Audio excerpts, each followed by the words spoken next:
I'm very excited to invite 6 distinguished panelists that you see on stage to have a discussion with me. As a reminder, we will be asking questions in a few minutes. So if you have questions for them, please have those ready as well. But I'm just going to go ahead and kick us right off with our beginning plans. So, Muriel, Luxembourg has made space sustainability a pillar of its national space strategy. I'd like to ask you, how does this relate to Luxembourg's goal of developing a commercial space industry and fostering a sustainable space ecosystem? How does space safety and sustainability contribute to economic and industry sustainability? Thanks, Crystal, and thanks a lot to Secure World Foundation for inviting me and for representing the Luxembourg Space Agency here today. So Luxembourg's incorporation of space sustainability in its national space strategy really underscores its commitment into developing a responsible and forward-looking space sector. The approach aligns with its goal to cultivate a robust commercial space industry and emphasizes the sustainable practices. And this we tend to do in I'd say 3 fundamental ways. The first one is by supporting projects that contribute to space sustainability. I'll just give 3 examples that are ongoing today. One is the Clear Space's Life Extension mission. Another one is LMO, which is developing space domain awareness tools and rendezvous and proximity operation tools with computer vision. And a third one is North Star, which is a Luxembourg-Canadian company, which is developing a suite of space situational awareness tools. So all these are supported by the Luxembourg Space Agency, and I think they directly contribute to space sustainability. A second one is by raising awareness and just letting people know that we believe in this. A concrete example is when Luxembourg signed the Zero Debris Charter that I'm sure Quentin will talk about later. We did this together with 7 companies, kind of bringing a message that Luxembourg is doing this, but they're doing this together with their commercial ecosystem. And I'd say the third pillar, which is basically creating this actual ecosystem that we have by bringing everyone together, developing elements that allow the ecosystem to thrive. We mentioned the support. We're also going to have very specific calls focusing on space sustainabilities. We recently joined the EU SST partnership, which is an SSA operational tool for Europe. In the framework of this, we're going to set up a call for AI for SSA. So all these are also going to contribute. But we also have I'd say more softer elements like talent development. In Luxembourg has set up a Space Masters that focuses on both aspects of the business and the technology, creating the talent for our ecosystem and beyond. We've recently had an event, Astronaut for a Day, where we basically have an astronaut-like selection to allow students, high school students, to go for a zero-G flight. And then we have the events, the national events, New Space Europe. We have a Luxembourg Space Agency breakfast where we have a privileged chat channel to talk directly with our industry. So basically, space sustainability acts as like a fundamental element that basically brings together the strategic vision of Luxembourg and allows it to grow. And we believe that balancing the economic growth with environmental stewardship is actually the secret to the longevity of the space sector. Yeah, we're going to talk a lot this week about finding that balance and what it actually involves. So next, I would like to move to Quentin. From the standpoint of ESA, what are the key technologies that are needed to advance space safety and sustainability priorities? And specifically, what role can space agencies and others take in ensuring that those technologies actually reach operational and market readiness? Thanks a lot, Crystal. Hello, everyone. First, thanks to the organizer for what I'm sure will be a great event. It's a pleasure to see so many friends in the room. Before I start highlighting specific technologies, I want to explain a bit how we work on it at ESA. So every single ESA program, every single directorate cares about safety and sustainability. Whether we do an Earth observation mission, lunar exploration, telecom satellites, this is a core feature in our design and operations. But the main engine, I would say, for technology and service development for space safety and sustainability is the Space Safety Program, as the name indicates, that deals with space debris, planetary defense, space weather, and also the impact of the space sector on our environment, so life cycle assessment, eco-design, so quite a comprehensive approach to space safety and sustainability.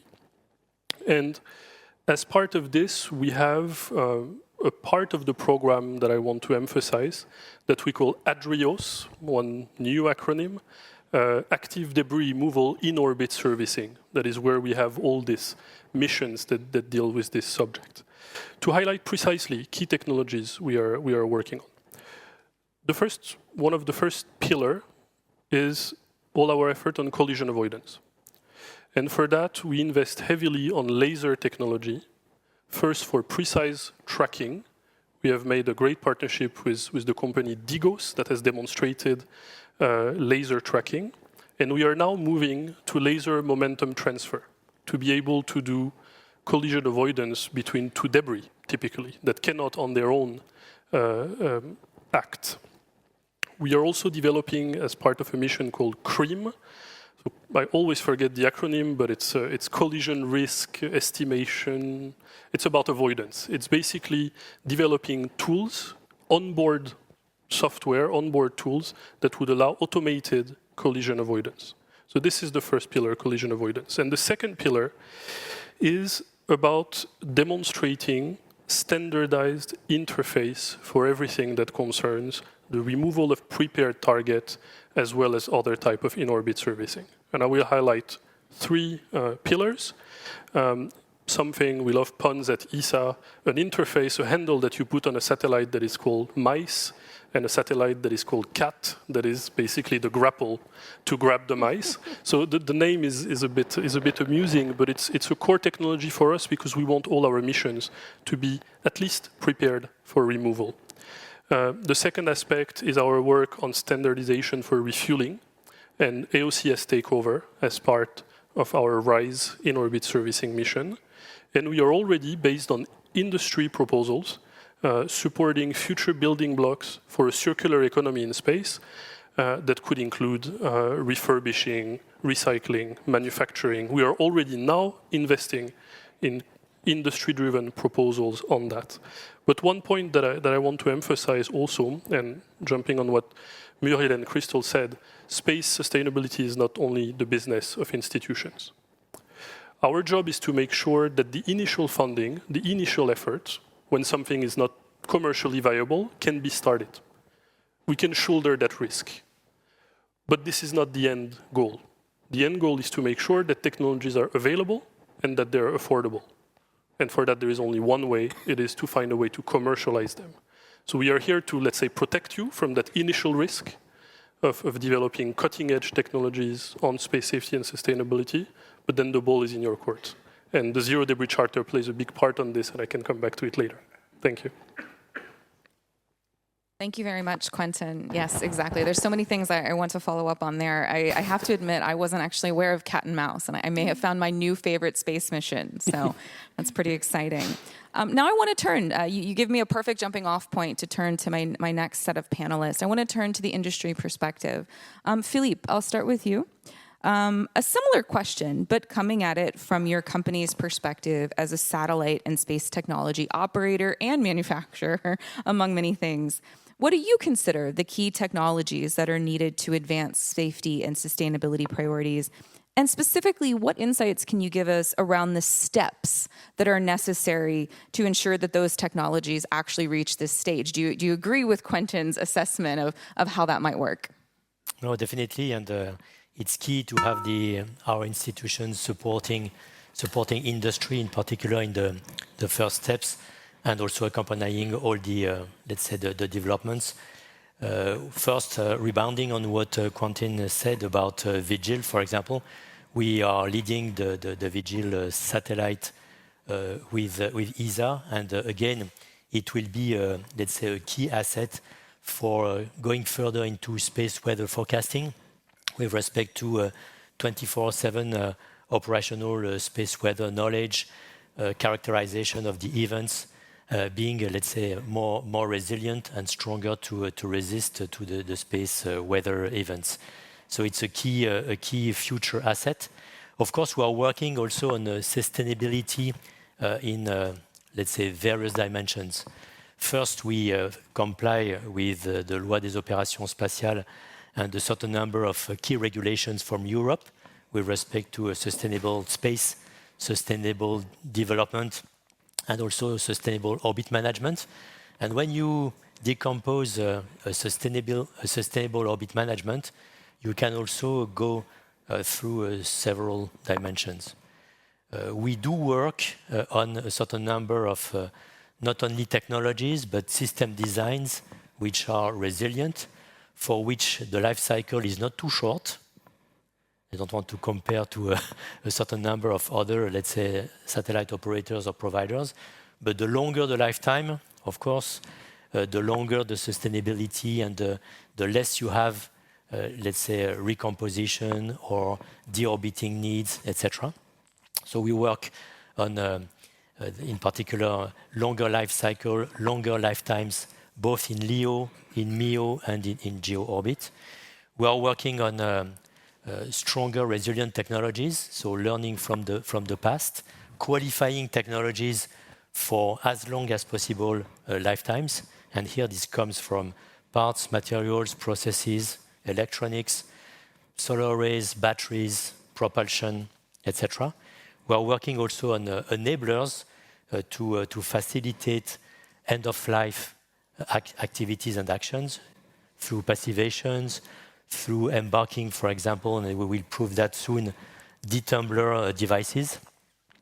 We are working also on, let's say, all the capacities we can bring in orbit to make it more sustainable with respect to solar flares, with respect to a certain number of phenomena that are now, let's say, very visible, in particular from the LEO orbit.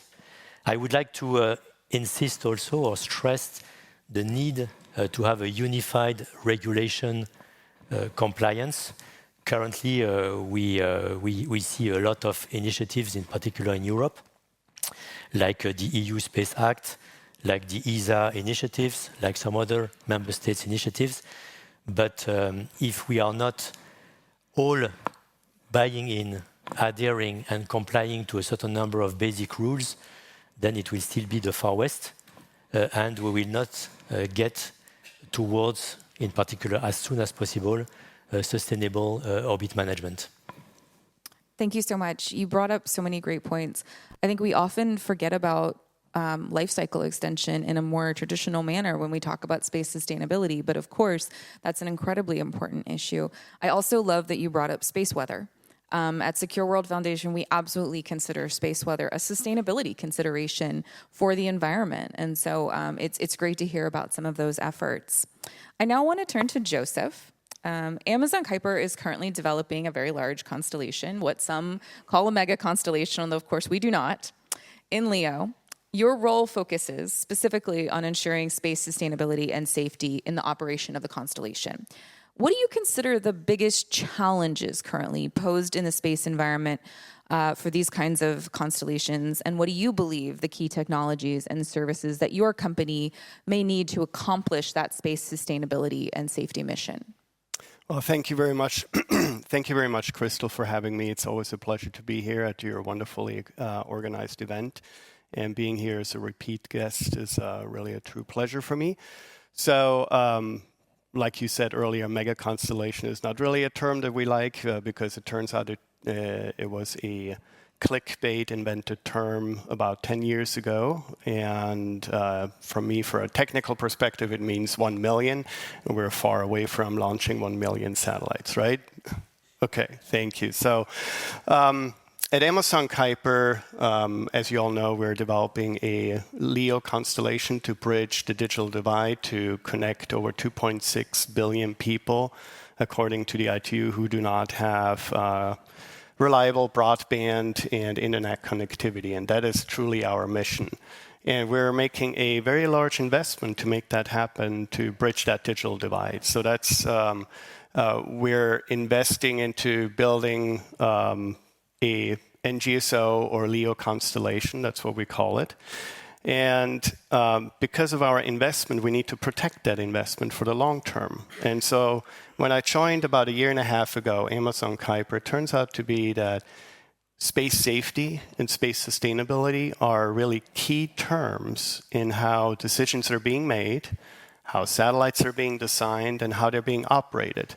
And so we actually call space sustainability and space safety an anchor tenant. The decisions that we're making regarding the operations and the design of our satellites really go back to those safety and long-term sustainability considerations. And as such, we've developed a framework. And our framework helps us categorize and think through the technologies that we need to implement and research and deploy with our satellites. And so those 4 categories for space sustainability, they range from very near-term safety needs, space safety needs, to more of the long-term implications. And the 4 categories are to make sure that we operate safely in space. And that includes that we have propulsion on our satellites. We use, for example, krypton technology, which is an inert gas. It doesn't explode. It's not a fuel. So the worst case scenario is that we had a fuel tank that would maybe just vent, but it does not explode and cause additional debris. We also use Whipple shielding to protect from the small micrometeorites or small debris. We have implemented very precise risk mitigation maneuver requirements that are actually 10 times more stringent than the current industry standards. And so that helps us really operate safely in space. But the next part of it, what happens to the satellite when it comes to the end of a lifetime? We have developed a disposal strategy. That means we are doing active deorbit of our satellites. We make sure we avoid all the conjunctions on the way to get to a very low altitude.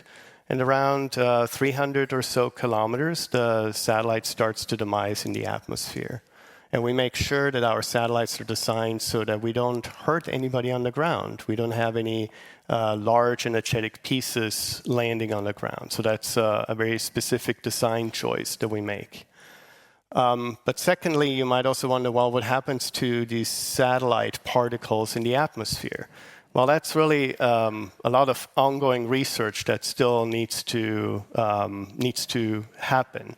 And yesterday we had a very interesting workshop on that, but my takeaway is that the answers are not conclusive yet. We need to really invest into better understanding the size distribution that comes from demising satellites, the chemical reactions that are involved in demising satellites, and so forth. So there's a long array of research that we need to invest in. But it's a very important topic that we want to pay attention to and invest into better understanding. And the 4th category is dark and quiet skies, enabling dark and quiet skies. I'm an astronomer by training. I've observed in La Silla in Chile at darkest skies, and it's a really important topic to me as well. And in terms of technology for that, we've invested into developing a very unique dielectric film. We needed to develop a custom-made film because we're in different frequency band than other operators. And so this is a technology that we can implement onto our flat panels, antennas on the satellite, that lets us transmit through and not lose any signal strength transmitting through, but at the same time we can reflect light away. So this is to help astronomers and to mitigate the brightness. And we do similar things for protecting the quiet skies. We have variable steams. We can protect radio quiet zones as necessary and so forth.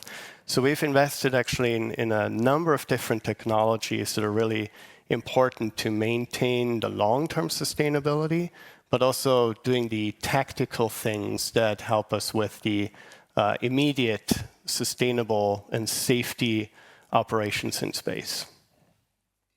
Thank you. I love that, again, we're hitting on all the aspects of space sustainability here. It's important to think about spectrum. It's another easy one to just not get into, and it's both an operational consideration, as you've laid out, Joseph, but then there are many other questions there as well. Next, I'd like to turn to Audrey. We hear a lot these days about the increasing complexities of the LEO operating environment, in part driven by some of these activities that Joseph is just describing. Does that complexity, in your opinion, truly create a business opportunity for a commercial SSA segment of the space industry? And specifically, what specific services and technologies do you think that will lead to? Thank you, Crystal. Good morning, everyone. Thank you so much for having me today. So yes, my company, Slingshot Aerospace, we have deployed a worldwide network of optical telescopes to track objects all the way from LEO up to cislunar, and to do all the analytics and AI-driven processing to help create a safer space environment. So absolutely, we and other companies believe that there is a business model in helping operators be safe when activities are becoming increasingly complex. But what I would say, Crystal, to your question about the specific services and technologies, and even really the market overall, is that there's still a considerable amount of uncertainty, both on the business model side as well as in the policy context. So let me unpack those two a little bit. On the business model side, in the US, we've been having a discussion about the difference between basic spaceflight safety services that really anyone who's operating in space ought to receive versus more advanced services, say if you're an operator of a large constellation or doing something maybe more dynamic, such as on-orbit servicing. And there's a real question about which of those services should be free, public goods, provided by governments for the safety of everyone's activities in space and to protect the long-term sustainability of the environment, and which of those should be paid. Because as a satellite operator, you have the capital to put something in space, and so there should be a requirement that you are receiving the kinds of services that scale with the type of with the level of complexity of your operation. And so what that does for an SSA company is raise some questions about who is your customer. If it's a free government service, then of course your customer is the government, and you're selling data and services to the government to then be provided to other operators. If your customer is the private sector, a private satellite operator, that's a different type of business transaction, and that drives different investment decisions by companies. And so I think this sorting out of how governments intend to provide these services will have an impact on the industry purely in terms of the business context.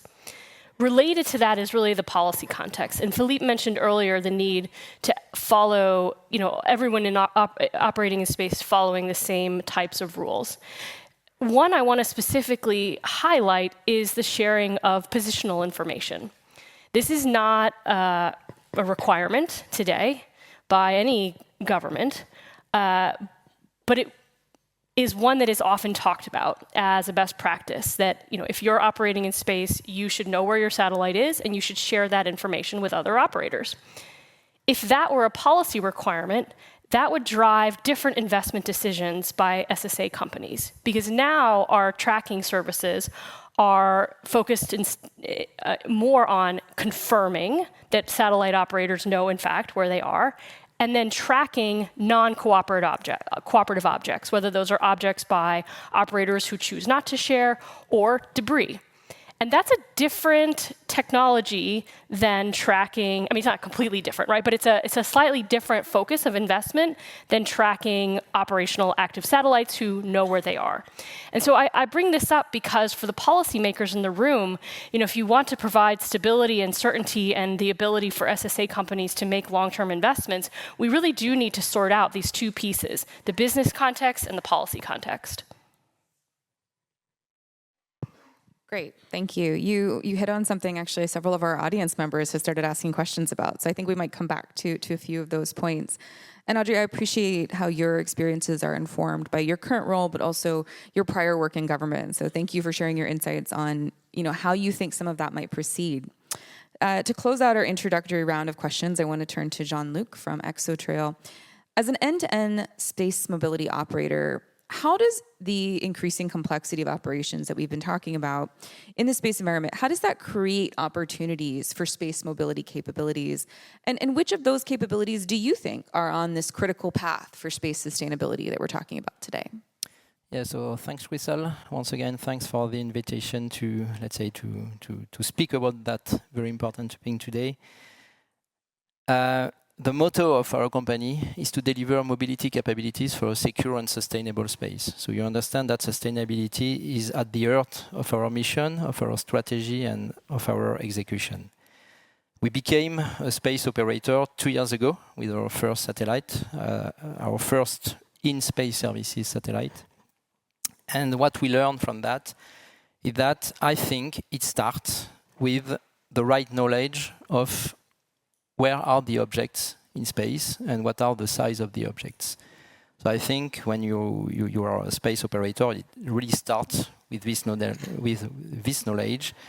And so we need the data, and we need to integrate seamlessly the data into the operation workflow of the space operator. Whatever if the data comes from ground or from space. And we see that there is a kind of development of space-based SSR also today. But it really starts with that. Then, in my point of view, there is a point to provide the mobility capability to all the space objects that we are continuing to launch in space. And so we come to the point that propulsion, whatever if it is electrical propulsion, which is a bit more efficient, or even chemical propulsion, is one of the key single elements to be developed and to be provided at a, let's say, wide scale to feed the need of the number of objects we want to launch in space. And we need, let's say, efficient and reliable solutions. It's restarted 10 years ago, and that's when we incorporated the company, and we started with that. We started with a propulsion product because we were convinced that propulsion was the first single element to, let's say, move step by step towards a sustainable space.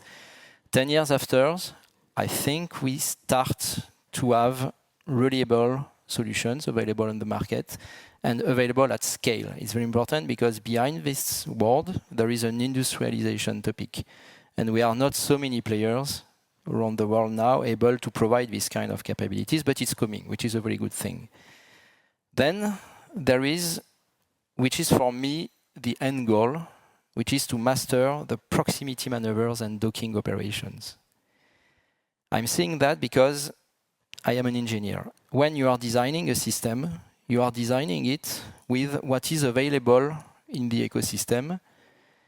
And when we will have affordable and, I would say, widely spread solutions to do proximity maneuvers and docking in space on a safe way, then when you will design a new system for space, you will design it to be serviceable. And so for us, that's really the end game we are trying to reach. And I have to be really honest with you, I am really frustrated on that because all the technologies are already available from day 1 or maybe day 10 of the space history. We know how to dock in space with space stations, but the technologies are not, let's say, miniaturized to, let's say, serve all the small satellites that are now populated space, and they are not affordable. And so there is really a mission for a company as we are, and all the in-space servicing company, that is to reduce, to miniaturize the system, and to create competitive product in order to have, let's say, this kind of things that will be common at some point, because from that point, we will be able to create new space systems that are more sustainable. So that's really the 3 steps I really wanted to highlight. Space SSA, I would say, as a whole, propulsion, and proximity maneuvers and docking. Thank you so much for that. I love all of those points. And I think it's a really interesting one to sort of take a step back and say, look, we're not starting from scratch here. Many of these things we've been doing in space, some of them for a very long time. And it's about making them appropriate in all forms for the technology that we need now. So we're going to do a second round of questions. I want to dive into some of your comments a little more deeply. You've all laid out some really great points.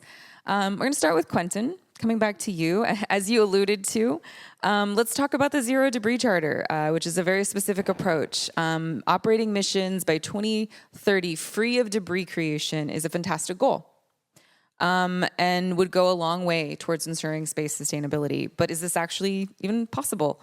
And how do we pursue novel activities like active debris, remediation, satellite servicing, even cislunar activities, while guaranteeing that they are debris-free? What's the vision here? Thanks a lot for this question, and I'm really glad to talk about it because zero debris is one of the main strategic pillars of the European Space Agency. Historically, this is an agency that, puts astronauts in space, develop Earth observation, satellites, rockets. But sustainability is now one of the key pillars at the same level as these other pillars.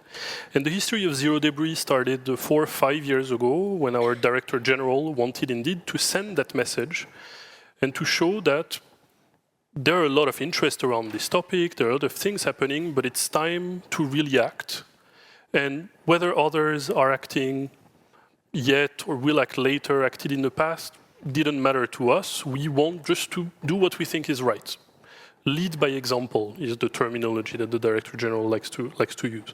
And so he came to the member states with that, and at the ministerial conference in 2022, so the last one we received our triennial budget, all the ministers of ESA member states adopted a text that included a mandate to ESA to implement zero debris missions after 2030 and to encourage partners and other actors to follow similar paths. And I will come to that. So the first part of the mandate is an internal transformation of the agency.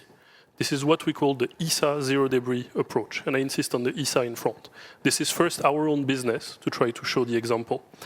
And for that, the simple explanation of what it is, for all our missions that will enter design phase after 2030, we want them to be debris neutral. So no debris for all our missions designed after 2030. That's pretty ambitious. Of course, we're talking about debris that by definition we can track. So a flake of paint, we will try to limit all of this as much as possible, but at least for, let's say, lethal type of debris, we'll try to be debris-free. What that meant very quickly after this ministerial in 2023 is that we needed to improve the rules applicable to ESA missions, so a change of our space debris mitigation requirements to align them with the state of the art. Everything that we could do, we now do since November 2023. So we deorbit after end of life with a maximum deadline of 5 years. And if our risk calculations are worrying, we deorbit in 6 months, in 1 year. So, but maximum 5 years. Mandatory collision avoidance capabilities, mandatory preparation for removal with the MICE interface, etc., etc. So first we change the rules, and we'll tighten these rules again in 2026-27, and then in 2030 to be fully zero debris. Of course, in the meantime, when you want to tighten the rules, you need the technical baseline to improve.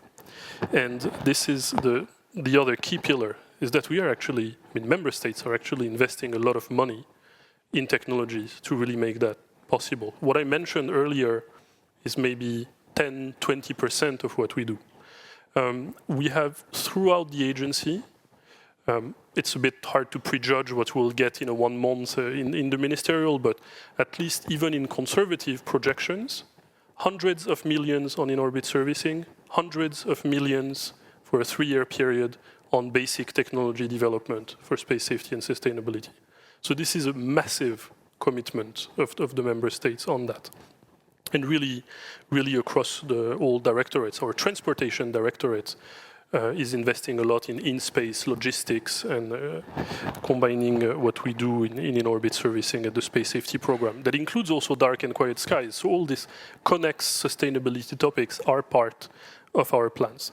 The Zero Debris Charter is something else. The Zero Debris Charter is the second part of the mandate. So encourage partners and other actors to follow similar paths. Similar paths. We are not here to impose our view of things. We are not a regulatory organization. So we convened a group of interested parties, half of these parties are in the room, to help co-draft, we were just facilitator, to help co-draft a vision of what zero debris means not for ESA, but for the community. Hence, I'm always strict on that. It's not the ESA Zero Debris Charter. It's not a European Zero Debris Charter. It's just the Zero Debris Charter developed by countless players that has now close to 200 signatories, including 21 states. You're all welcome to join. And my final point is that, once again, we are not a regulatory agency. But our work as a technical agency, public agency especially, is to get ahead of the regulation. Because there is always a chicken and egg problem. Regulators want to regulate on something that can be done. So you need the technologies to exist for regulators than to impose specific practices. At the same time, in our field, a lot of the, let's say, the sustainability services are dependent on the regulator imposing specific practices. And so once more, this is the role of organizations like ours. We prepare the technologies, we help companies develop them. This reassures regulators that a more safe and sustainable future is possible. They regulate and then ensure a market for all the companies that we've helped. That's a bit oversimplifying, but I think this is a key role of public organizations like ESA. Thank you. Thank you very much, Quentin. The classic chicken and egg problem, which do we get first? And don't worry, everyone, we will absolutely be talking about the regulation, about the various initiatives throughout the next 2 days. I want to turn next to Joseph. As space, you sort of alluded to this in your initial remarks, but as space sustainability has captured public attention, and it definitely has, it has become an area where narratives can easily be oversimplified. And as new solutions are being pitched, what technologies are critical from your perspective and for what applications? What do you consider real or not real? All right, thank you so much for the question. Yeah, it's really looking at the title, Real or Not Real, today, right? It's one of my favorite topics to highlight what's real and not real, and there are a number of different things we can talk about. So, for example, there is a common misperception that while commercial activities or space is commercially vibrant, commercial activities are the ones that are causing space debris. That is not true. There was indeed a study published by the European Space Debris Conference this year that showed that if you trace back, and using today's space debris environment in LEO, if you trace back who actually the owner was of that space debris, it traces back to anti-satellite testing and governmental space missions, legacy governmental missions, to 94%. So 94% of the current space debris environment is actually legacy government satellite space debris and anti-satellite testing, and only 6% is from commercial missions. Second to that point is, if you look at the, I think you all have seen the NASA published histogram that shows the amount of commercial objects in space or payloads in space, the amount of space debris, and you see sometimes these bumps from anti-satellite testing and other events, right? If you look at that, you indeed see an exponential rise in active payloads or active satellites due to commercial activities. Yes, space is commercially vibrant. But what you do not see is an equal exponential increase in space debris. Space debris is actually fairly flat since 2010. So there is a disconnect between the message that commercial space operators are causing more space debris. And there's no correlation between those two curves. So while space debris since 2010 is fairly flat, the commercial activities are really increasing. So there's this common misperception out there. And the third example I want to bring up here is that often people equate to commercial activities or space activities in general as the Wild West. I also do not think that's quite true, because there are actually very robust regulatory frameworks out there. For example, the United States, and including France, have one of the very robust regulatory frameworks. We are licensed by the FCC. We have a number of very specific requirements in our license. We have also very specific regulatory conditions that range from position sharing, contact information sharing, like Audrey talked about earlier, inserting at lower orbit and not into our operation orbit. Things like we need to coordinate with other operator. We need to avoid conjunctions. We need to coordinate with the astronomy community. We have very specific disposal requirements. So there's a very strong series of requirements that we have to fulfill. So I would not call that the Wild West. But the question is about global harmonization, right? Because space is indeed an international endeavor. It is not just operating for one specific country, but it is an international endeavor. And we need to facilitate that global harmonization. And so as we're looking at this a common globally harmonized framework, there's a very good set of requirements that make sense. There's also a very good sense of industry best practices, international norms, guidelines. And I'm speaking of IADC and ISO and the Space Safety Coalition and so forth, the Zero Debris Charter. So there's a number of international best practices that really have had an impact on how we operate today. Operators have learned today from the mistakes of the past, from governmental operations, legacy satellites. Today, we actually do know how to avoid conjunctions. We do know how to build safer batteries. We do know how to have Whipple shielding on board. We do know how to build batteries that don't have fault and then explode. So there's a whole series of safety measures that operators are taking today. And so again, I think it's not quite true that it's a Wild West today. I cringe every time I see that, because it's, as you said, so much more complicated. Of course, Secure World Foundation is interested in what regulations are needed, how do we harmonize them, as you said. But when we see the implication that there's just nothing out there, no one knows anything about what we're doing, it's detrimental to the more subtle and complicated efforts that are being taken across industry and across governments, et cetera. I also like, Joseph, that you pointed to some of the facts. We always have to start from a place of where are we actually at. As you know, Secure World works very strongly on the creation of anti-satellite debris. That's a big issue for us, something that we put out a lot of materials on and we'll be talking about later. But they're information that we need to start with when we're considering how to address these problems. But we also have to question, what's a lagging indicator? Where are we? And so maybe we can come back to that. I'd like to turn now to Audrey and Jean-Luc. Both of your companies are growth stage companies, and both have key customers and contact relationships with government agencies.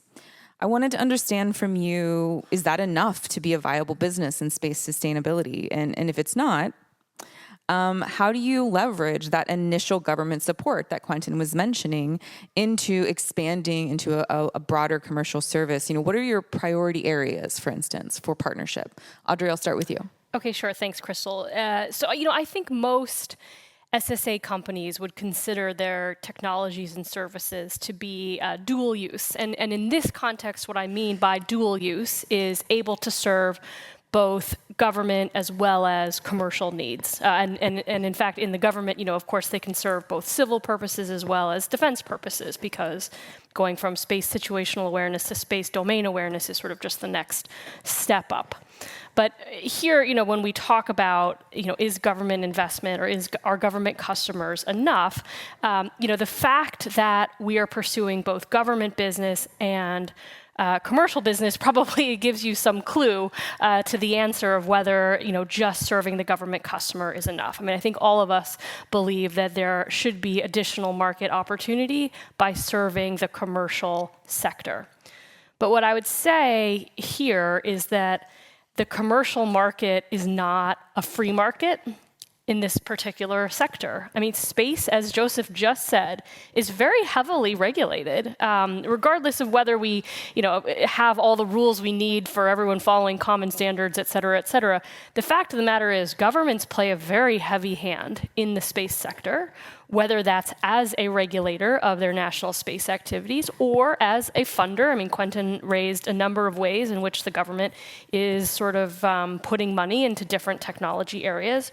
So we have to remember that, even if there is a commercial market, it is one that is very heavily influenced by government action. And so I guess the point I would just make before turning over to Jean-Luc is that governments need to be thinking about how their actions, whether they're on the investment side or on the regulatory side, are affecting the commercial market for SSA and space sustainability services more broadly. Thank you, Audrey. Jean-Luc, can you tell us a little bit about how you view this partnership with the government? The good question to ask for private company. Just recall, we are private companies, so we need to generate revenues as soon as possible in our equity story. That's the baseline. And so how we deal with that and how we deal with the sustainability approach, as I was explaining at the very beginning. So the first approach we had was with the propulsion approach. As I was mentioning also at the beginning, the propulsion is one of the key to move in space, to avoid collisions, and to perform, let's say, a good end-of-life management by deorbiting the satellite or by reaching graveyard orbits.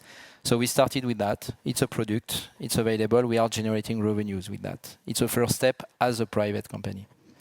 And for that, we address mostly the commercial market. Most of our customers are commercial ones, even if the customers of our customers could, in some, let's say, case, be institutions. So that's the first step. The second step is, okay, we want to move, and that's the case for 2 years now, towards an in-space services operator. So for that, we need to dance, if I can say that, in our two legs. We need to see what is the commercial market that is available for early in-space services, and what are the institutional opportunities. So we have to deal with both of these opportunities. The commercial market today for in-space services are not oriented towards sustainability questions.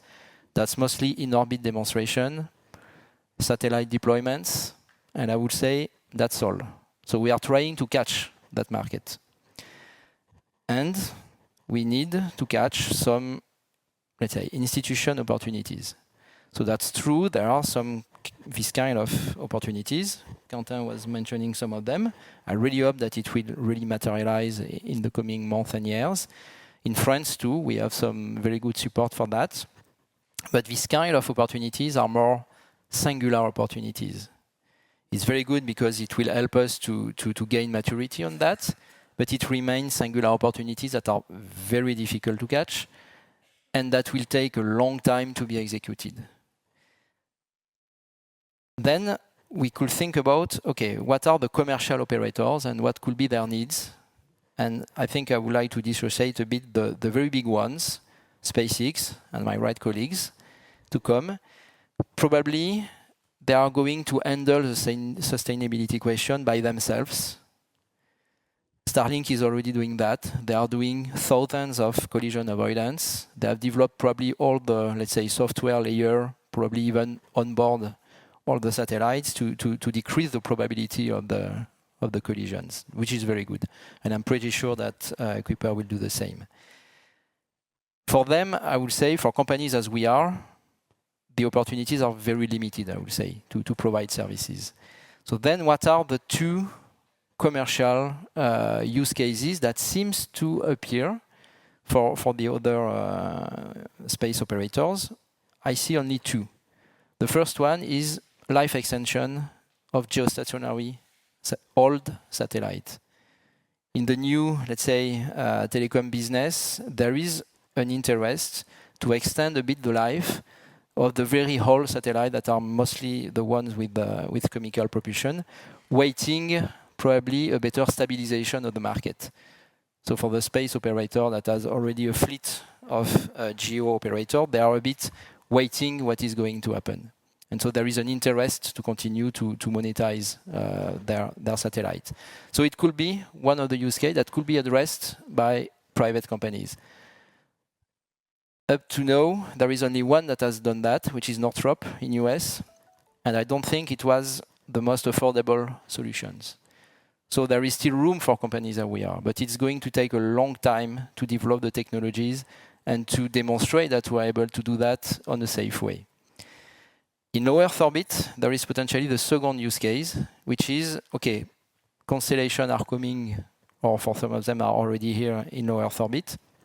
And so at some point, it could be interested to manage the end of life of some of our satellites in case of the propulsion will not be able to do that alone. It's still prospective, and to be honest, the space operators are not investing on that. But we see the trend coming. And I just would like to finish that, okay, when you are taking a bit the whole perspective of what is happening in space today, is that the catalyst for the coming years is going to be the defense. And what is the evolution of the doctrines of the defense? There are two: speed over perfection and iterate to dominate. It's not my words, it's the words of the Space Force chiefs around the world. And so that's a bit the paradox we have to deal with. We want to address better the sustainability topics. And what I am saying is that as a private company, the short-term opportunities on the financial point of view and financial support is probably coming from the defense that has an approach to put more and more objects in space to learn with new objects, exactly as the drones in Earth. So I'm leaving you with that and the audience. I do not have the answer, but I think it will be very interesting in the future to have around the table some armed force people trying to highlight also that question. Yeah, absolutely. That's actually been a tenet of this event since the very beginning, is that it's actually a requirement when we set it up with our co-hosts that we are willing and able to have a conversation that involves civil, commercial, and military speakers for exactly the reasons and others as well that you've outlined there. I do want to keep going. I have two more questions for my speakers, and then I want to take time for at least one audience question. Philippe, I'd like to turn to you. Airbus is one of the largest primes in the space sector. What is your interaction with firms that are developing novel services? Do you partner? How do you look to acquire new technologies and ideas? Well, thanks. And perhaps rebounding from Joseph and Jean-Luc, perhaps it's not the Wild West, but the Wild East that I should have mentioned. Perhaps as we are missing a bit of the defense viewpoint, we are missing a bit of the Eastern actors like China, India, and Russia, who are not probably, let's check, adhering, buying in, or fulfilling a certain number of regulations, of course, from the civil business, but also on the defense standpoint. So, food for thoughts if we want to really bundle, let's say, the worldwide adherence to these next steps. To respond to your question, I think from the, let's say, the very start of the new space activities and all the new stakeholders, we've taken it from a very, I would say, pragmatic perspective. Of course, no acquisition, rather cooperation, collaboration, partnership, complementarities, working with the whole ecosystem as a team to really come up with concrete projects which are useful to the community, either responding to institutional customers like ESA and the European national agencies, but also to defense, and to some commercial also initiatives. Well, so what we've done is mapping I would say the ecosystem we know in terms of startups, SMEs, and the various stakeholders from I would say the in-orbit capabilities, technologies, instrument payloads, satellite capabilities, but also downstream services. So to name a few, and often, by the way, you were just telling we are a big prime, but we are also, I would say, a small supplier, for example, to Loft Orbital, we have several cooperation schemes and missions, in particular reusing the OneWeb Aero 150 platform. We've been also, let's say, responding to Global Satellite View in the UK for specific missions with SSTL and specific instruments. And all along the value chain, we seek to cooperate, should it be in telecom and Earth observation, which are the most, I would say, use cases of the low Earth orbit, and to provide new capacities. So we've been working with K-Labs, Mir Atlas, Emeria, EXOTRAIL, U-Space, you name it, to do some concrete projects. Mentioning SSA and SST, I mean the space situational awareness and also the space surveillance and tracking capacities. Recently, we launched a satellite where we provided the payload, a small optical camera, on board a U-Space, let's say, nanosat, which was launched quite quick. I think it was less than 2 years, using a transporter Falcon 9. And then it's now in orbit. We are testing the payloads, working quite well, and we are looking forward to provide specific services. Same thing for Earth observation or other kind of missions, where data fusion enables to provide new kinds of services for both defense, civil institutional, and commercial activities. So really, collaboration, but in a positive sense of providing services, value-adding, and of course, enabling also those companies to grow and to mature their technologies with real projects. That's a great summary of a lot of really great points about how you go about this and the complexity of the type of business that you're running and the different interactions you have with different parts of industry. I want to close out our speaker questions with our book ending here with Muriel and switch to a question for Luxembourg. It is a home to a number of innovative space companies and is known for its supportive environment of industry. What do you wish other countries would emulate or focus on in regards to supporting space sustainability? Thanks, Crystal. Great question. I'd say lots is being done, but I think there's we can always do more, and I see two main paths. I think some of them were touched on. One is by creating markets. I think Audrey mentioned this a little bit. I'd say mainly for SSA and iOS.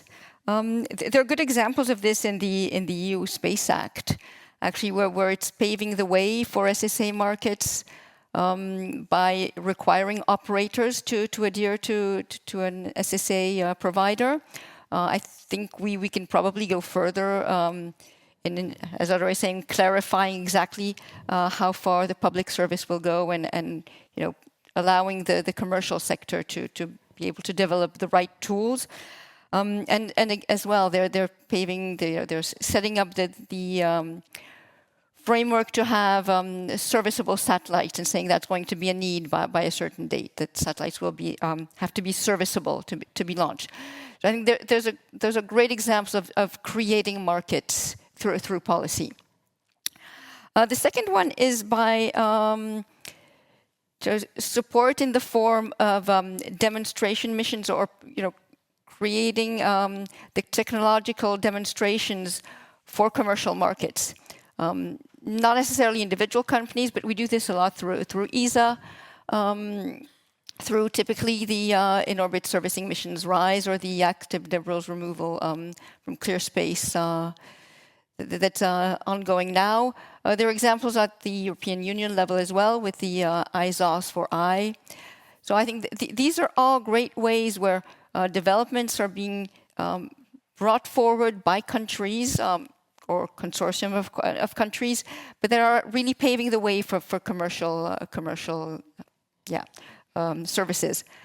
I'd like to touch on a last one, which is not necessarily countries, but as Philippe was saying, for the large primes, I think, have a role to play here by cooperating, as you were saying, with the smaller startups.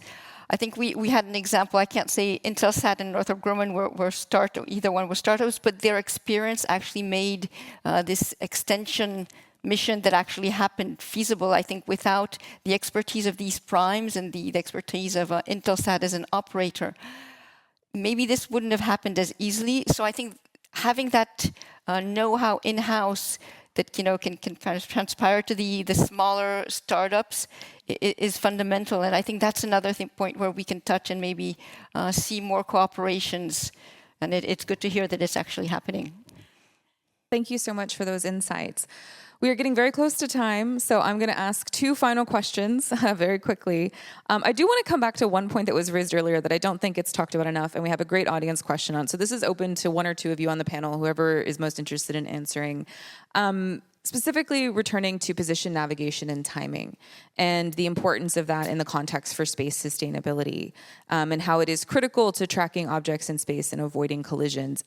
Do any of our panelists want to comment today on how you are factoring PNT resilience into your approach for space sustainability? Have any takers? Well, there's an initiative with ESA, in particular for LEO PNT, with first pathfinders which are being launched. Next step will be an extension of the LEO PNT constellation capabilities to bring some additional resilience to Galileo first and second generation. We are building also the EGNOS V3, I would say ground system capabilities for more autonomous air traffic management and also air capabilities. So I think this resilience, just like telecom, by the way, is based on the multi-orbit complementary capabilities to offer greater resilience, let's say stronger life cycle as well, and making sure that there will be complementarities between the various systems and the various orbits. Thank you. All right, great. Well, I'd love to follow up on that in another time. I'm going to close this panel with our rapid fire question. I know I've given it to you all ahead of time, so I think we can get through it in a short amount of time. This is the first panel of the 7th Summit for Space Sustainability, and we're trying to dissect what the path forward here looks like. And we're sitting here in Paris, which, along with the US and many nations around the world, is experiencing political change.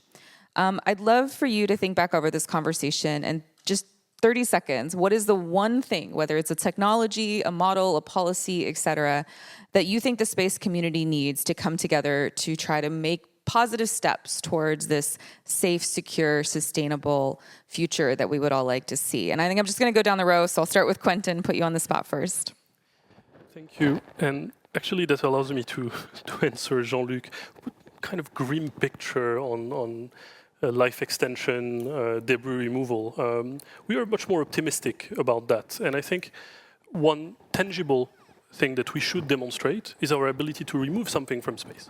That's the first thing.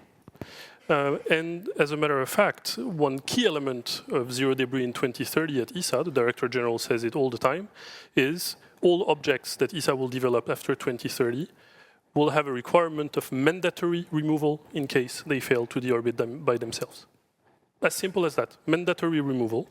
And so that's why we have Clear Space 1 for unprepared object. We have CAT for prepared object.